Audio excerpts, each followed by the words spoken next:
അതേതാ തൂഫാനൊക്കെ കിട്ടലായിട്ടാണല്ലോ പോണത്. പിന്നല്ലാതെ സർക്കാർ ജനം ജയിപ്പിച്ചത്. ഇനിയും തൂഫാൻ അടിച്ചു തുടങ്ങിയതേ ഉള്ളൂ. ഇമ്പാക്ട് ഫുൾ ആയിട്ടില്ല. കത്തിക്കും. കേരളത്തിലൊരു ഡ്രഗ് വിമുക്ത കേരളമായി മാറ്റും. അല്ല, അത് സർക്കാരിന്റെ എഫേർട്ട് മാത്രം പോരാ. അതിനകത്ത് വലിയ റോള് ജനങ്ങൾക്ക്, റെസിഡൻസ് അസോസിയേഷൻസ്, സ്കൂൾസിന്, അതുപോലെ തന്നെ നമ്മുടെ വിവിധ NGOസിന്, രാഷ്ട്രീയ പാർട്ടികൾക്കെല്ലാം വലിയ റോളുണ്ട്. ഇപ്പം ഞാൻ തുടക്കം തൊട്ട് പറഞ്ഞൊരു കാര്യം, സ്പോർട്സ് കുട്ടികളുടെ എനർജി എങ്ങോട്ട് ചാനലൈസ് ചെയ്യും. ഇപ്പൊ അറിയാതെ പെട്ടുപോകുന്നവരുണ്ട്, ട്രാപ്പിൽ പെടുന്നവരുണ്ട്. ഞാൻ മനസ്സിലാക്കി. കഴിഞ്ഞ ദിവസം ഒരാൾ എൻ്റെ അടുത്ത് പറഞ്ഞു, ട്രാപ്പ് ചെയ്യുകയാണ് ആൾക്കാർ. ട്രാപ്പ് ചെയ്യപ്പെടുന്നവർ എന്ത് ചെയ്യും?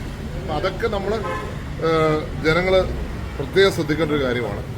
കുട്ടികൾ ശ്രദ്ധിക്കണം, മുതിർന്നവരും ശ്രദ്ധിക്കണം. കാരണം നിങ്ങളെ ട്രാപ്പ് ചെയ്യാൻ വഴിയുണ്ട്. കാരണം നിങ്ങളോട് വിരോധം ഉണ്ടെങ്കിൽ, നിങ്ങളുടെ കുടുംബത്തോട് വിരോധമുണ്ടെങ്കിൽ ട്രാപ്പ് ചെയ്യാനുള്ള സാധ്യതയുണ്ട്.